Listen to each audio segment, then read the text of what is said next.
we can safely say the NHL is coming back.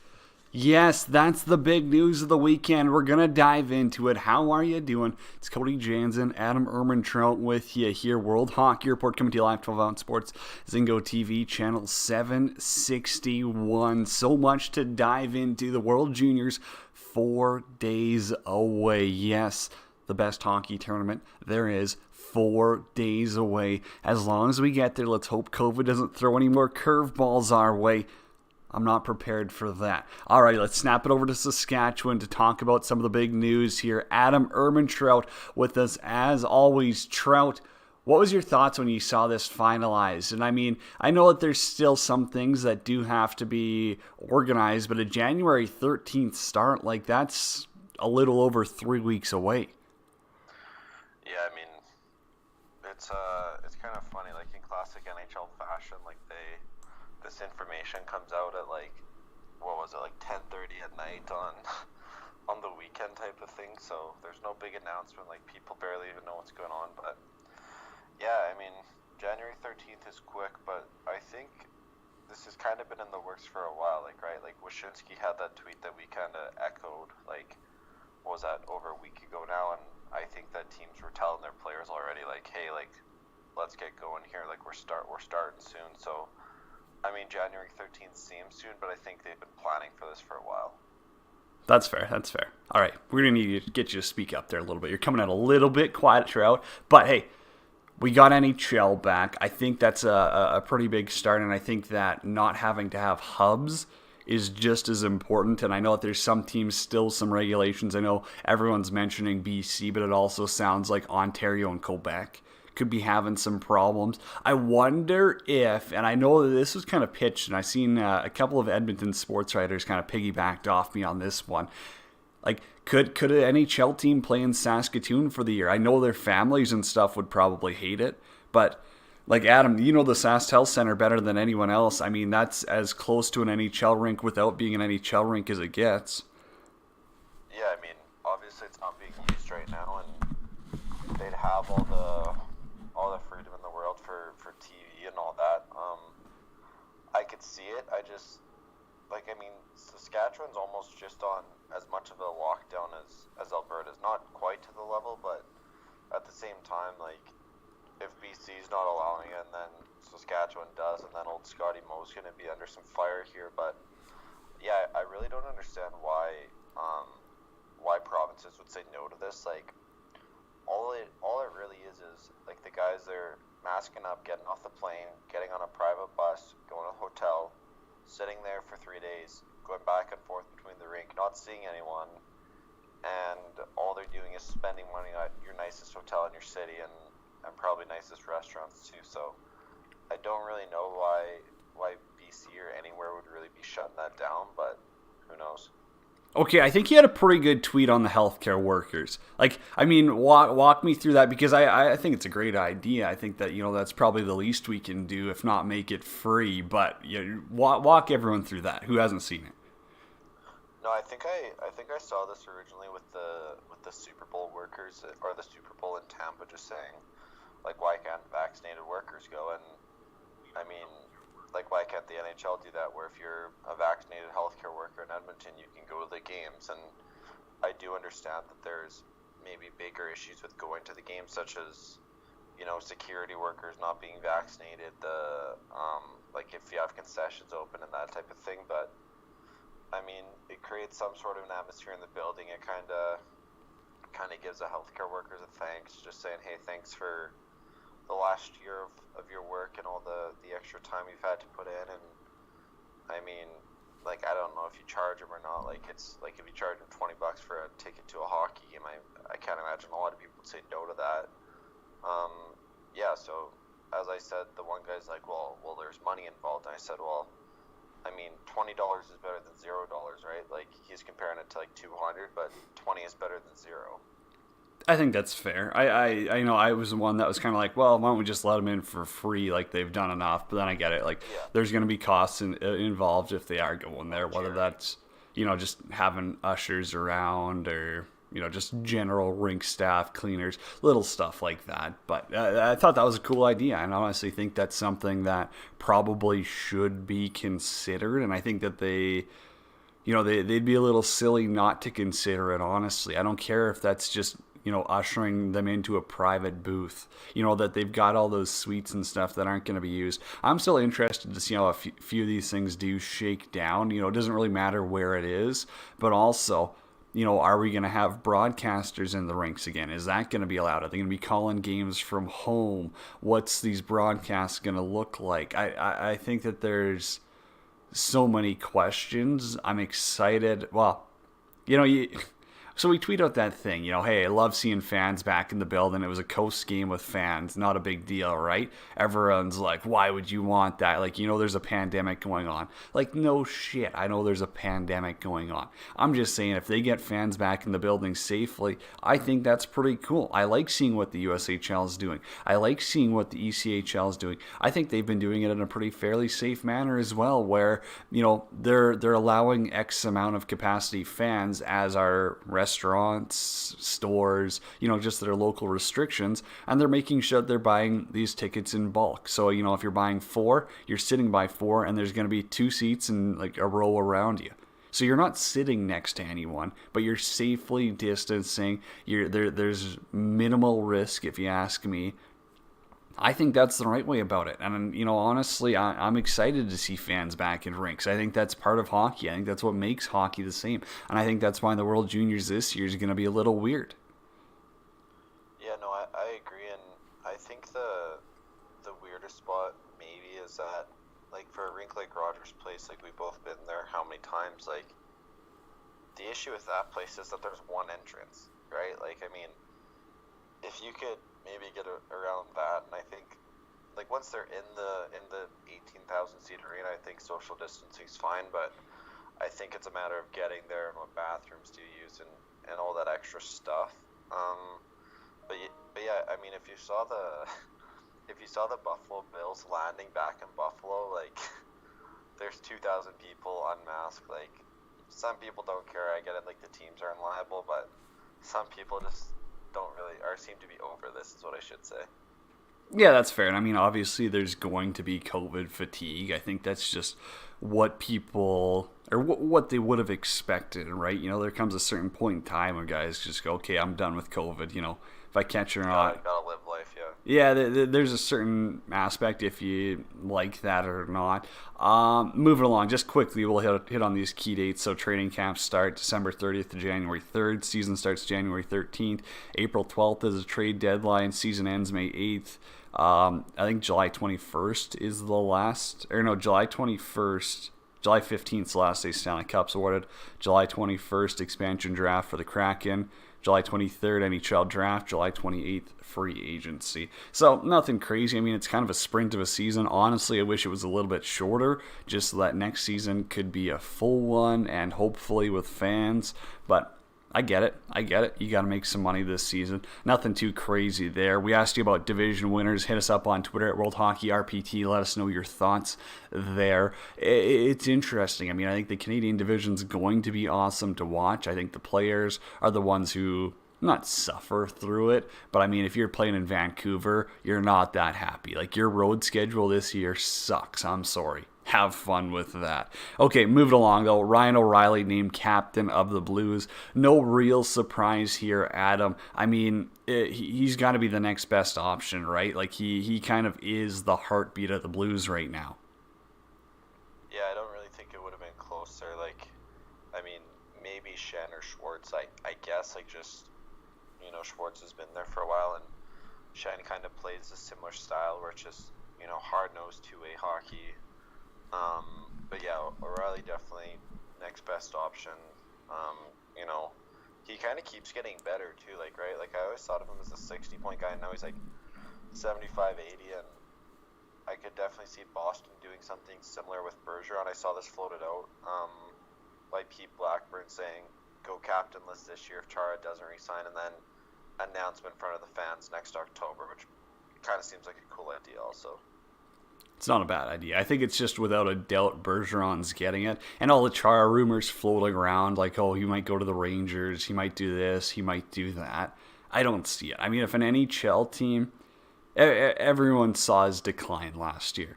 Everyone saw that he Last 3 years. yeah, becoming a little bit of a liability. No, arguably in the Stanley Cup, I thought he was really good for Boston. So I'll only say this past season where I think that his game really started to decline and declined fast. So I think it's the end of the road for him, to put it nicely. Also, this one kind of got dropped. The Oilers looking for another D-man. I think left-hand shot's going to be their preference. They played against a guy like Slater Cuckoo in Chicago, and now that's a name that gets circled around. Adam, I really like his game. And I mean, I think if he's a pickup by the Oilers, that's a nice depth addition on the back end. Because you can have all these great young prospects. They don't win you games in playoffs. You can't go all the way with full young prospects. You need some meat and potatoes. You need some guys who can do it all. And you need some guys who are better defensively than they are offensively. Yeah, I agree. And another part of that too is, like, you need to create some competition in camp, right? Like so many times these prospects, like, they might be a bit of a, maybe like you say Caleb Jones is better than Slater Cuckoo. Well, you bring in Slater Cuckoo to maybe like push Caleb Jones a bit and say that nothing's given, and I agree with it. Like, might as well do it. You know, he's a 5'6" guy. The only issue I see on Edmonton is their other left shot defensemen right now are Darnell Nurse and Chris Russell, and I mean, Nurse isn't a top pairing guy. Russell's barely a third pair guy, and Cuckoo's a third pair guy. So you're getting a little bottom heavy there, I'd say. I think Cuckoo could jump up in that second pairing, no problem. Like, I'm not going to say he's Darnell Nurse out there, but in the playoffs, he was better than Darnell Nurse. So, you know, that's really my biggest sample size with him. It's not like we were watching Slater Cuckoo hawk-eyed throughout the season in Chicago. But from the sample size we got, I think he can definitely be a guy who can eat up 10, 15 minutes, maybe more if you need, less if you need, and he's still not going to be a huge liability to your team.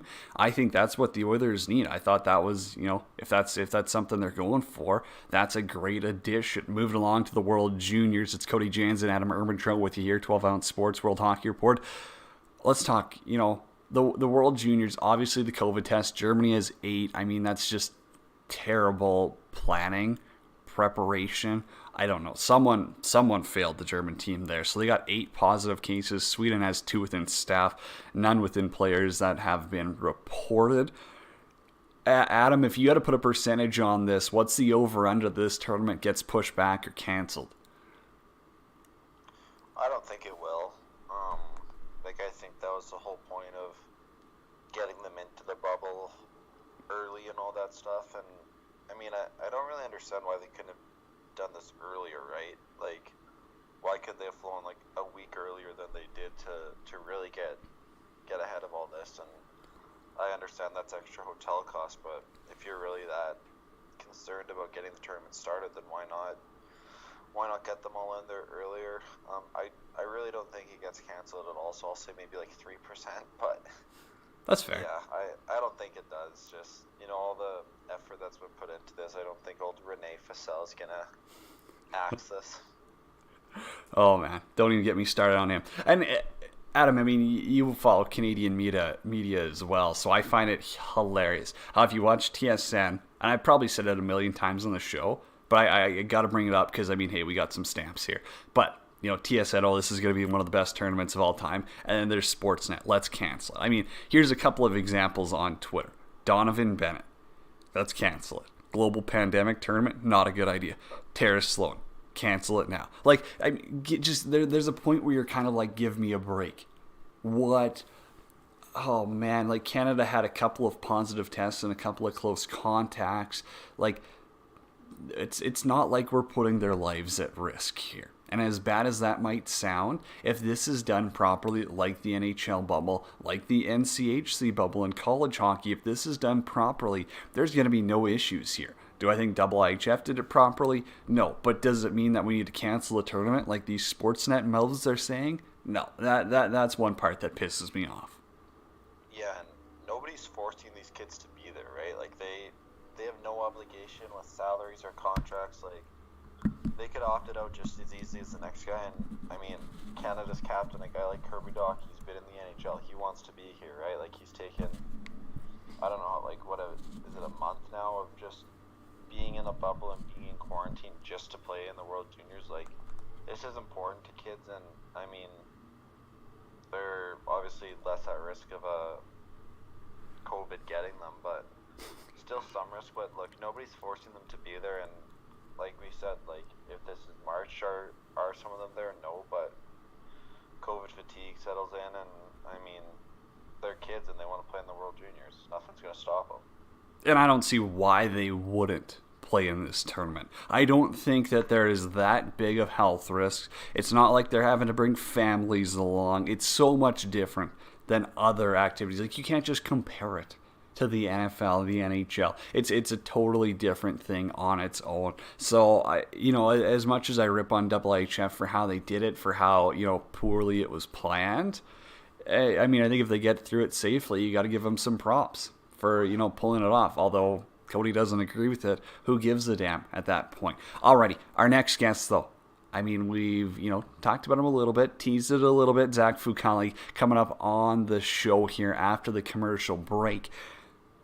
But, I mean, Adam, this guy just blazing through juniors, ridiculous numbers, played on all the best teams, was Canada's goaltender for a few World Juniors. Now he rips it up at the Spangler Cup.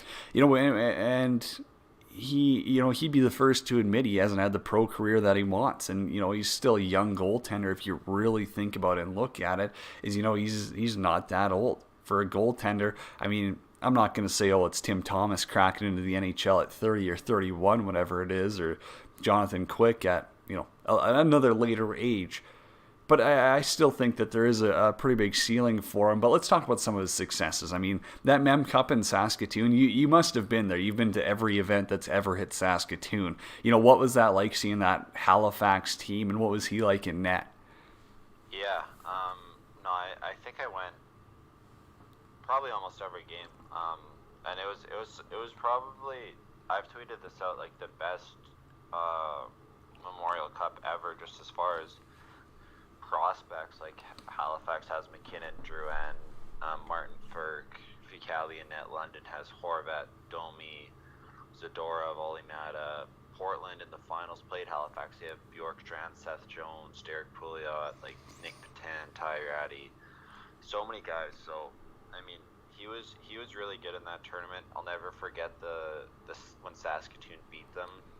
They beat Halifax, and people were like throwing all their clappers on the ice and stuff when the empty net goal went in. And I mean, it was a great tournament. McKinnon had the hat trick in the finals. I remember at the draft, actually, I was watching, and Edmonton, it was the second round, and Edmonton was like wanting to take Fucale. Montreal took him one spot ahead, and then I think it was Chiarelli went and shook whoever's hand he shook, and like basically traded away the pick because it wasn't Fucale anymore, so he just traded back because they didn't have their guy. That's funny. No, I mean, he was such a highly rated NHL prospect, right? And I mean, a great guy.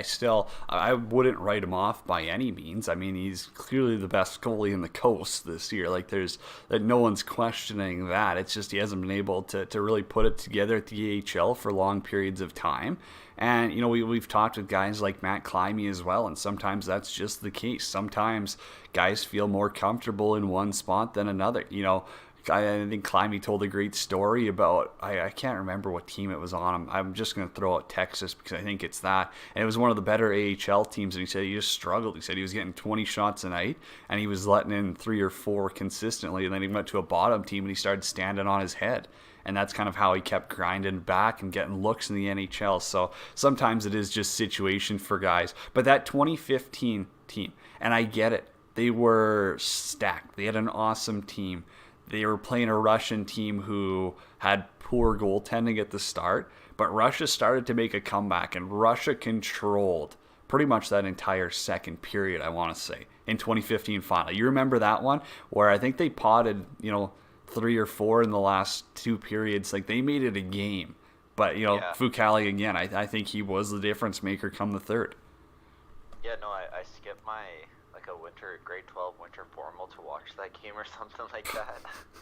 um, no, I remember that. I think Duclair scored like right in the first couple seconds. McDavid scored on the breakaway in that one, but no, Russia they got a late one in the second, and then it was looking like, what was it, 2012 Buffalo, 2013 Buffalo, or no, 2011 Buffalo, where they were up 3-0 and blew it 5-3. So it was starting to get that, but Fucale shut the door.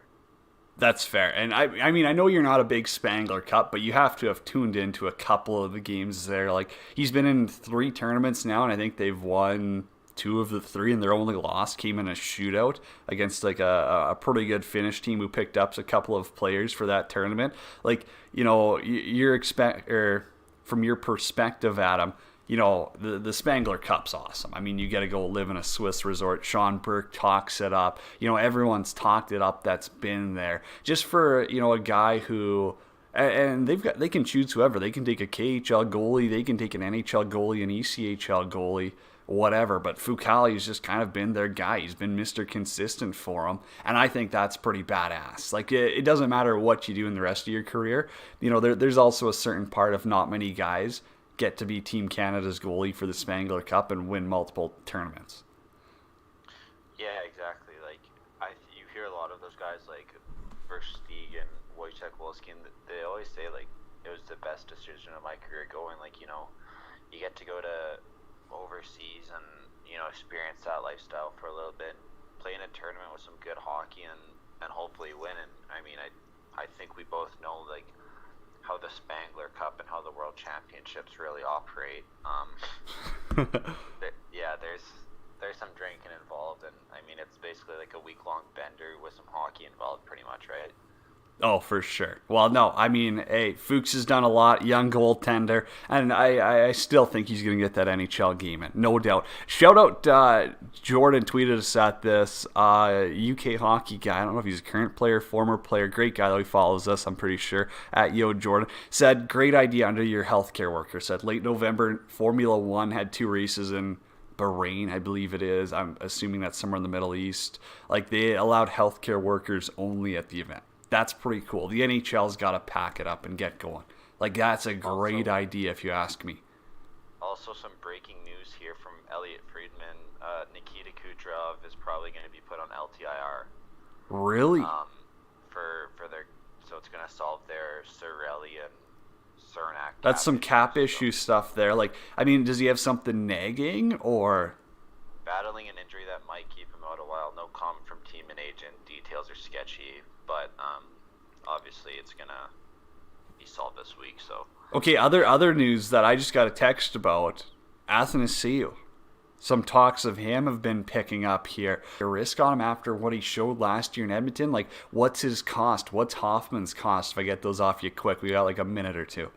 Yeah, I'd take a risk on Athanasiou if he had nobody to play with. Like, I think the reason he would score lots in Detroit is because he could just wheel around kind of basically on his own line and do whatever. And then at Edmonton, you put him with good players and he couldn't play with them. I don't think he thinks at that speed. So you put him on a third line or whatever with I don't know, nobody really offensive, and he can do his thing. I think he gets a lot of his goals off the rush, and obviously he couldn't do that with McDavid or Draisaitl, so I'd say he's a third line scorer. What do you think his price is, though? It couldn't be more than $1 million. No. What about Hoffman? I could see Hoffman still getting like 5 for like a year or 2. 5? Yeah, like he's like a 40 goal guy. You might not like how he gets it, but goals pay. That's fair. I think that's wild. I think that is. But who knows? Alrighty. Adam Ermintrout, Cody Jansen with you. We're going to take a quick commercial break. After this, we got Zach Fucale, World Junior Champ, Mem Cup Champ, Spangler Cup Champ. It's World Hockey Report, 12 Ounce Sports, Channel 761 on Zingo TV.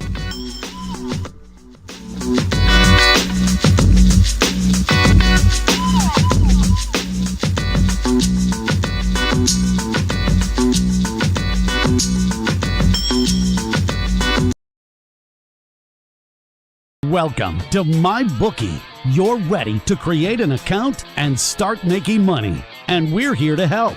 And remember, you can get a bonus of up to $1,000 on your first deposit. Now you're ready to bet. Just go to mybookie.ag, visit the sportsbook, click on your bet, and input the amount you want to risk or win in the bet slip. Yes, it's that easy. Just remember, at MyBookie, you play, you win, you get paid.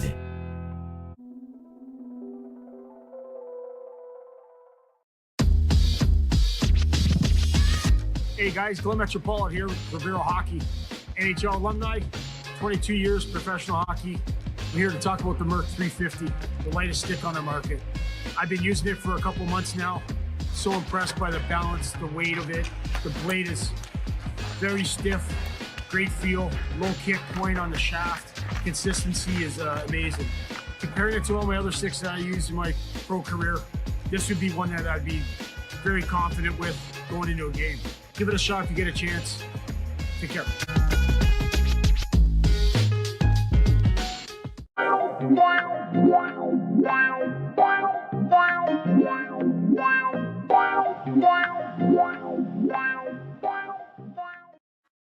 At Amazon, we're pretty good at getting things done. We're pretty good at solving problems. COVID-19 is the biggest challenge we've had to face. But challenges are what motivate us. Like flying masks to our employees around the world. We're doing everything we can to get you what you need, and doing everything we can to keep our people safe. I'm former Navy pilot Sarah Rhodes, and I'm proud to lead our Amazon Air network.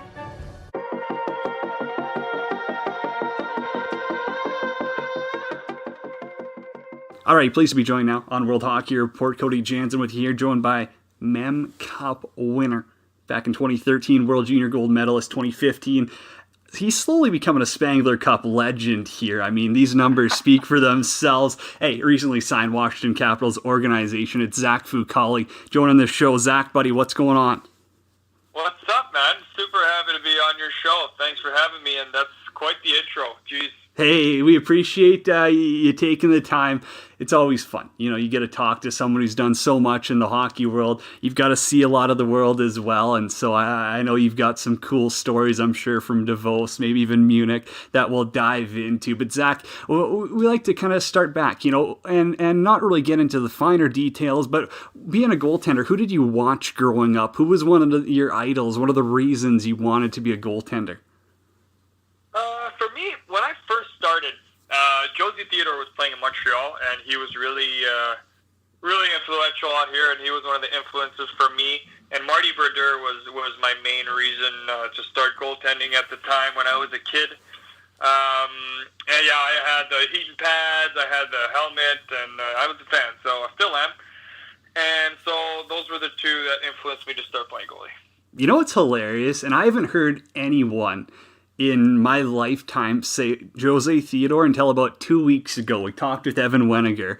I mean, he kicked around the coast there as well. And he said his favorite goalie growing up was Jose Theodore. I just couldn't imagine that, being a Saskatchewan guy, being like that. 2 weeks. So, hey, I mean, we're 2 for 2. Maybe I was missing out on something as a kid. Like, I remember watching Jose Theodore growing up, and I mean, you're in 95, right? 94? Yeah, 95. Okay, yeah, so I'm a 96, right? So we're kind of growing up in that same era, and I really don't remember that much of Jose Theodore. Like, I remember more Patrick Lalime, those guys kind of kicking around out I love east. that guy, too. Yeah, no, That was a good goalie, great dude. That's awesome. All right, Zach, let's jump into, your junior career, because major juniors lit it on fire. 2013, though, Mem Cup in Saskatoon. Huge win. Like, what do you remember about that season? Because you guys were just so good. Like, was that the best, junior team of the decade, you think? I mean, you guys were stacked. It was a pretty deep team. And yeah, 2013 was pretty good to us. What do I remember from that year? I'll be straight up, a lot of winning. I remember a lot of winning. No, man, it was a sixth season, and there was a few years back, the CHL did kind of a social media type survey saying, hey, like, who was the best junior team of all time, and I think we came in runner-up or third or something like that. But there's definitely a strong argument that we could be the best junior team ever. But matter of which city you ask and who you ask, I guess we were up there. Nasty team. Did you play with Brad Cuzner, actually? I didn't even think about that. Yeah. No. Oh, yeah, Cuzzy. What a guy. Great guy as well. He actually he was out here like last year. He came up to Edmonton. He's playing senior AAA, so that was funny enough. Him and Coondog were up here. But great guy. Just thought about that. See him, please make sure say hi for me. Tell him to give me a call. Will do. No, he's a great guy. He's an awesome guy. Okay, that final game, we're going back to the Mem Cup here. That final game, Portland, they were stacked as well. Like, I mean, Matt Carruth was in net. He was good. I think he might have been in his 20-year-old season, too. And Leipzig, Jones. Yeah. Man. Oh, yeah. No. Well, you might as well just list it off. You want to host this while you're at it? No. No, I'm good. You go ahead. No, I'm just giving you shit. Hey, 44 shots, though, I think they put on you. Like, you got peppered, and they had a good offense. Like, how nervous were you, Zach? Walk me through. Like, were you shaking? Were you kind of over it at that point? And you're like, hey, we got a sick team. I think we're going to pull this out. I do remember being very confident in how our team was, even if, let's say, we fell behind in games. It happened during the year where we fell behind, and we had some really good comebacks. But during this particular game, I wasn't very nervous or anything like that. I knew, like, it was a big moment, the Memorial Cup and all that. It's the finals. But I remember there was a point in the room where the coaching staff and even my goalie coach really came up to me to give me a little perspective. And what he said was, look, we did it this year. We did it all. We won. We're in the finals. We won the President's Cup. You had a great playoff run. We beat a few teams here at the Memorial Cup. We're in the final. This is the last junior. It's the last game of the season. There's nothing else you can really accomplish more than this.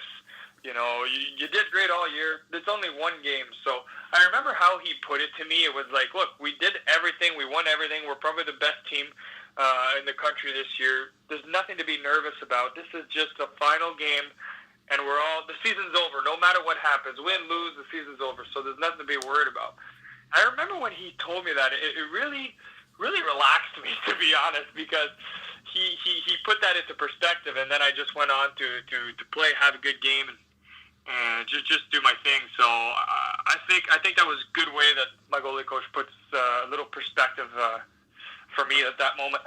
What's that night like? Walk me through that. Like, you win the Mem Cup in Stoon. Like, are you guys going to Outlaws? Are you just hanging out at the Credit Union Center? Are you guys having to get on a plane in the morning? Like I mean, walk me through it. You guys just hanging out at the rink for a while? There was a celebration at the rink, but I remember. Actually, no. I'm gonna go back here. There was nothing really at the rink. Like, just on the ice. As soon as we get into the room, all our bags are out. It's like, pack your shit. We got to go to the hotel right away. Like, there was barely anything. I remember it was, like, all shocking. Everybody was like, wait, we're not celebrating in the room? They were like, no, we're going to the hotel to celebrate. And next thing you know, we're out of the rink really quickly, and we're at the hotel, and that's where the nice celebration was. Like, all of our families were there, and Moose had set us up with everything we really needed that night at the hotel. It was dope, man. I had a few beers with my teammates. It was a freaking good time, honestly. We didn't really go out since half the team was underage. And I'm going to say probably more than half the team. We weren't very old that year. So we ended up just staying at the hotel and drinking with our families and celebrating, sharing stories. It was dope. It was really dope. But then the very next day, we were on a flight back. We were on a flight right back to Halifax, and that's where the real celebration Yeah, I was going to say, I'm sure you guys didn't party once you got back to Halifax. I'm sure it was just laying low and playing video games. Yeah, there was a strict curfew. Other than the parade, the parade was insane. The parade was actually on my birthday that year, turning 18, and it was wild. There was many thousand people at the parade. I'm going to say over 5,000-6,000 people were at this thing. It was freaking sick. That's pretty awesome. I bet you it would be, because like, just Halifax is that community that just loves junior hockey, right? Like, they live for it. Unreal bar and unreal fan base, I can imagine. Zach, have you been? No, I haven't. I haven't been to a game there. I've had buddies that have played there, obviously, and I've heard every single story. I swear, like, it seems like one of the best places to play. Yeah, a dope spot. Well, it's right up there with, like, you think of, like, the London Knights, right? And their not brand new, but their newish barn. Like the Portland Winterhawks when they're buzzing. It's probably a top 3 spot in Canada, honestly. Yeah, I wouldn't. Yeah, I think that's fair. Top 3. Not to rip Quebec and their unbelievable barn, but okay. Yeah, I'm gonna say top 5. I'm gonna say top 5 spots. Okay, you say top 5, I say top 3. We'll meet in the middle. It's number 4. Okay, let's move along though. 2015. Like this is after. How did you guys do in 2014 at World Juniors? What did you guys place? We finished 4th that year. 4th. Okay, and then 2015 was the year of the team. I mean, that was a wagon. I think they still replay that game on TSN like once a week today. Yeah, I watched it the other day. It was so strange. Oh. It was so strange because I was like, wait, they still play? I don't understand. Like, this was a long time ago already, and they kept playing. It was like a Tuesday at 3 p.m. Yeah, no, it's awesome. I mean, hey, it was a good game. It was a crazy game. It was, arguably one of the more up and down games. Just, you're playing Russia. There's all this hype. Your team's got all this pressure on you. Zach being the goalie in that spot. Like, come on, is that the most nerve-wracking situation you've ever been in? On the ice. So, the true and honest answer is no, that's not the most nerve-wracking Okay.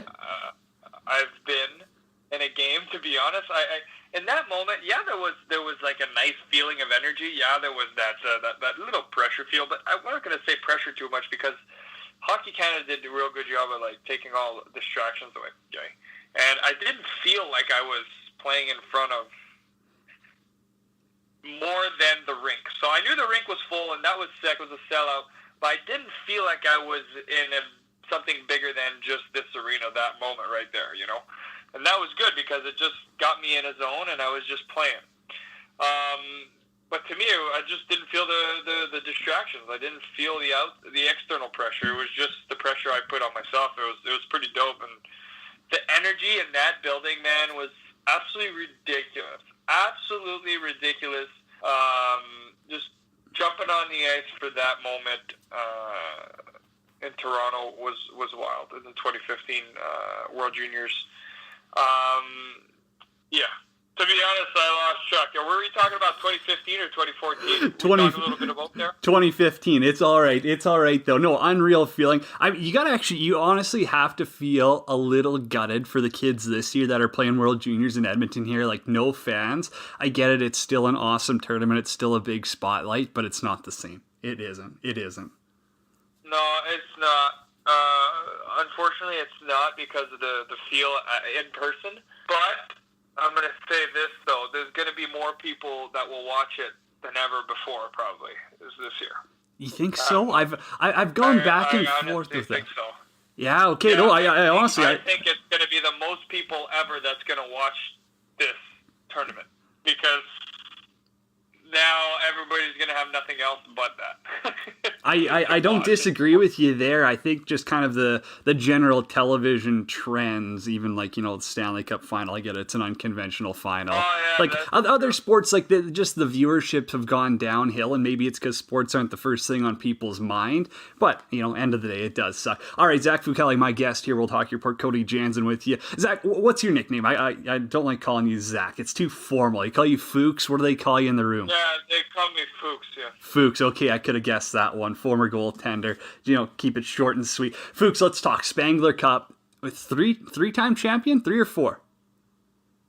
2-time champion. 2? 3 times I was there. Oh, wow. Terrible research. We lost that one time. We lost that... Got him. We lost that one time 2 years ago. Not this one, the last one. Was that in the shootout? In the shootout. Oh, my goodness. Yes, there after the full tournament, and then it's an 8-round shootout. We lost. It sucked. But I do remember that. You guys were playing like a Finnish team, wasn't it? Yeah. Yeah, okay. Yep. Alex Texier with Columbus was there. Oh, yeah, that French kid.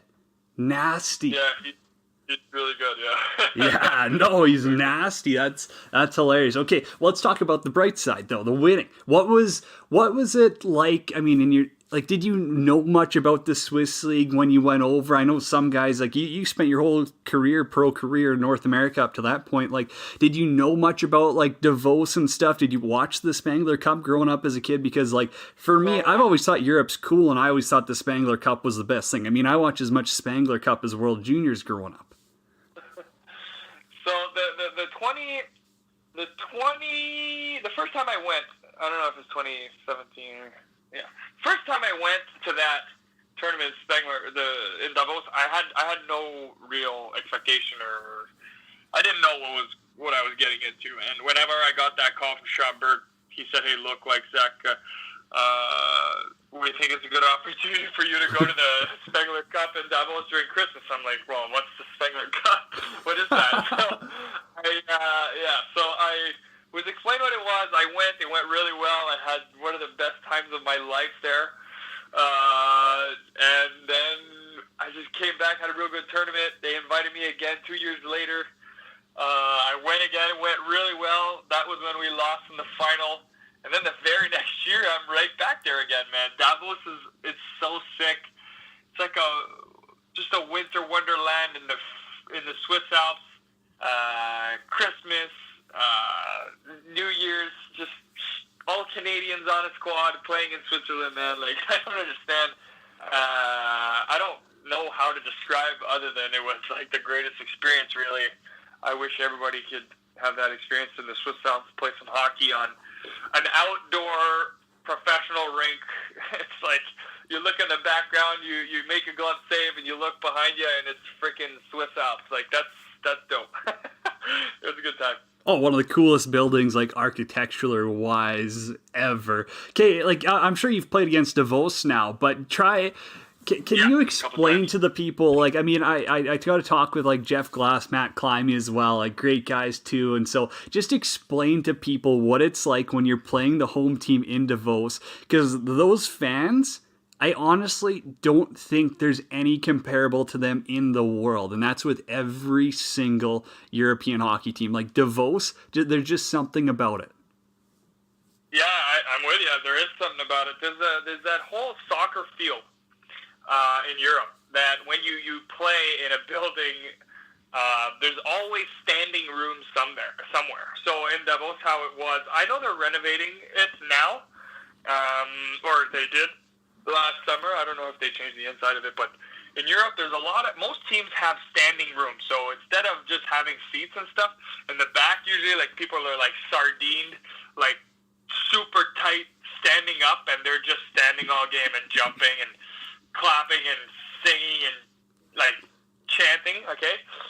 And, yeah, you're right. When we played against Davos, there was that energy where, like, you feel like there's 77,000 people in it, but it turns out there's only, like, a few thousand in the back. You just scream. And it's chants all game long, freaking trumpet and drums like you're at a soccer game, and it's dope. It's really, really cool atmosphere. Something that's pretty unique, I'm going to say. Just like you said, it is pretty unique. Fuchs, we've talked to the guys. We've got a lot of the dirt. I need to hear from you, though. Like, you win that the Spangler Cup last year. I know the boys are going back, and they are going to tear it up. How fun's that party? As you said, it's like a ski village. It's like you're in, like, Banff or Jasper. Like, you won't find a more beautiful place on earth. And now you got a gold medal around your neck. You got a little swagger. You're wearing the Canadian flag. Everyone loves Canadians over there. Like, come on, the beer flows a little smoother, doesn't it? Definitely flows pretty smooth, especially in Switzerland, Germany, those places like that. The beer is top notch. But hey, look, there's other things though. Not just beer. There was some pretty awesome wine that Hockey Canada was providing for the whole night. So that is pretty cool too. Hey, look. If you're looking for dirt, I'm probably the wrong guy to give it to. I'm not the biggest party guy, but I'm going to say this. After that, it was quite the relief this year, because there was a lot of people got sick during this last tournament. We were nasty bugs, so whenever it was all over, we all kind of just exhaled and had a few beers together. It was kind of funny this year compared to others.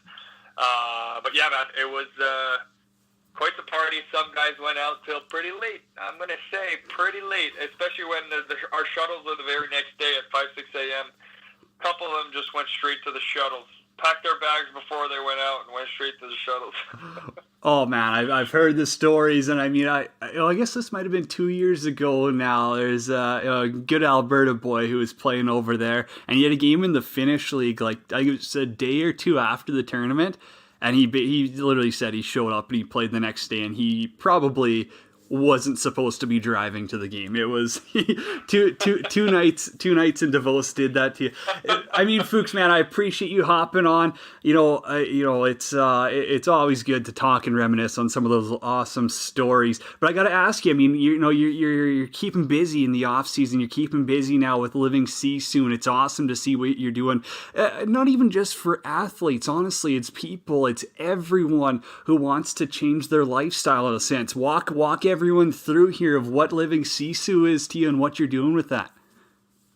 Yeah, thanks, man. Thanks for giving me the little shot to talk about the new project. So Living Sisu is basically a free membership to hop on, and our goal is to educate people on why it's important to be physically active, making sports accessible. So like I was telling you just now, the free membership, okay, you get a bunch of sports discounts to kind of make sports more accessible. And I'll give you a little scoop right now. You know the Sense Arena goalie system, and even players are using the VR system. Like there's like discounts like $600 off this thing. So like we're making sports more accessible. We're creating cool events. And what's cool about it is that Sisu means something pretty significant to me. It's helped me a lot. It means, it's a Finnish word, and it means determination, resilience, tenacity, perseverance, anything that has to do with guts and grit. So for me, it really resonates, and having a lot of fun with the project. I encourage people to hop on our platform. It's free, and you get an insane amount from over 60, 70 partners already, sports discounts. So it's pretty dope, and we hope to help a lot of people have access to sports, and that's really our goal. So appreciate you letting me talk about that.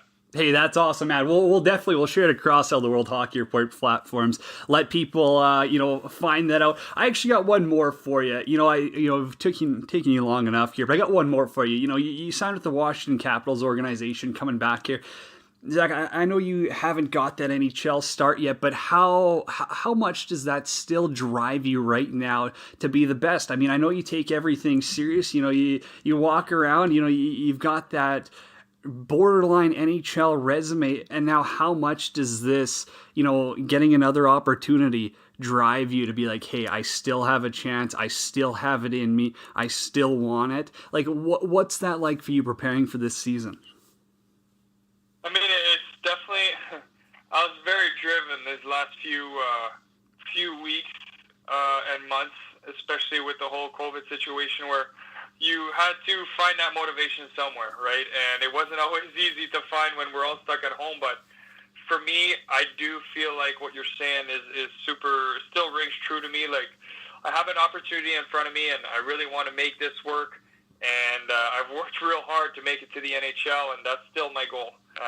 So this has been quite the journey. It didn't go 100% according to plan, but I'll tell you one thing. I've learned a shit ton during this whole process, and I still believe I'm going to play in the NHL. So still finding a way. It's still a good time. I'm excited about it. Thanks for having me on the show. Man, you're a beauty. It's going to happen. It is. I appreciate you answering that one so honestly. I know I kind of threw a curveball at you, but I just, it's something that, I appreciate that. That's awesome. That's a great part. And again, hey, we'll tweet out those Living Sisu links as well. Zach, buddy, hey, can't thank you enough. Appreciate you taking the time. Thanks a lot, man. Have a great night. Zach Fucale right there. Did you enjoy that or what? We got a 2015 World Junior Champion coming to you live, World Junior Week. Yeah, that's what we do. World Hockey Burst. Follow us on Twitter at World Hockey RPT. And you know what? I appreciate Zach taking the time. He's a busy guy. He's got the coast going on right now. He's got his stuff with Living Sisu. So be sure to check it out. Go and support it. It's an awesome platform. It really is. I mean, it's making sports more accessible, more affordable. And I think anyone should be very not just motivated to support something like that, but you got to be down with that. I mean, it's livingsisu.com, so that's living, SISU.com. Go check it out. Zach Fucale helping everyone out. It's awesome. It's awesome to see what he's doing there. It's awesome that he came on the show. I mean, this guy's done a lot. He's going to get there. He'll get to the NHL. Just a great guy. Just one of those salt of the earth guys. Mem Cup champ, 2015 World Junior champ, Spangler Cup champ. He's got it. It's gonna click one day. He's gonna put it together in the pro ranks. And I do believe he's gonna get up there. Maybe, he's now with the Capitals organization. Henrik Lundqvist. I mean, that's an unfortunate situation for him. Not gonna be playing this season. Now all of a sudden that opens up a spot, and are they going to go sign a guy? Are they going to go after a Ryan Miller, a Craig Anderson, Jimmy Howard? Or are they going to be like, you know what, Samsonov's our guy. Let's just, let's kind of roll through this backup role and give some players in our system a shot. I don't see why Zach Fucale couldn't be that guy. I mean, he's the best goalie in the coast, as we talked about with Adam. I think he's got like a 970 already. There's no question about it. It's just going to come down to him, putting something together. Probably at the AHL level, going on a bit of a run, heating up, getting a good stretch, getting that confidence, and it's going to happen. It is. It's going to happen for Zach Fucale. So yet again, huge thanks to him for coming on this show. Of course, support everyone who supports us. And we got a cool thing coming out with summer skates. As you guys probably heard if you follow us on social media, we've teamed up with Summer Seats. Everyone loves WHR OT Challenge. We've given out toques, hats, all the above for the past few years, and we're bringing that to a whole new level. Thanks to our friends over at Summer Skates. Now we got WHR OT Challenge, Canada Games, who scores the overtime winner. Use the hashtag WHR OT Challenge. Get a chance to win yourself some swag. But we also got First Goal. Now, WHR First Goal. Use that hashtag. If you forward to the Team Canada Games, tweet out who you think's getting that first goal. One account only. One account only. We've caught you before. If you're trying that fancy stuff on us. Before Team Canada Games, tweet it out. And if they open the scoring, if your guy scores, got a chance to win. Some awesome prizes through Summer Skates. They got awesome flops. They got awesome koozies. They are hooking it up for the fellas at World Hockey Report. As always, Cocoa Vodka, Cocoa Rum, the absolute best in the game. Then you got Tub Mask, 2D Wrap, Verbero Hockey. You want custom jerseys? Hit us up today. We'll hook you up. No problem. Best deals in the business. Verbero taking over thanks to our friend Andy Sutton. 12-ounce sports, Zingo TV. So many people think mybookie.ag, promo code 12OZ Sports. Still sign up. There's World Junior odds. We could have talked about that. Maybe we'll dive into it on Wednesday. I think Wednesday is going to be a good show. You know why? Because we get the voice of the World Juniors. It's Gord Miller. Wednesday's show. Gord Miller hopping on. Yes, we are going to talk World Juniors. Surprising. He's the voice of it. He's a legend. We might have a second guest lined up as well. That's maybe bigger. Gord Miller coming on the show on Wednesday. Thanks to everyone for tuning in. World Hockey Report, Adam Urbanchuk, Cody Jansen, for Jeff Beck of the team at 12-ounce sports. That's going to do it. Until next time, everyone. And, okay, time out. We didn't touch on the rink situation. in Calgary. Oh, man, we tweeted out the video. I know, there's a lot more than what's on that video. And hey, whether you like it or not, that's the great part of Canada. You're allowed to have your own thoughts. You're allowed to have your own opinions. Do I think what the player did was right? No. Do I think what the police did was right? No. Do I think that everyone needs to be better? Yes.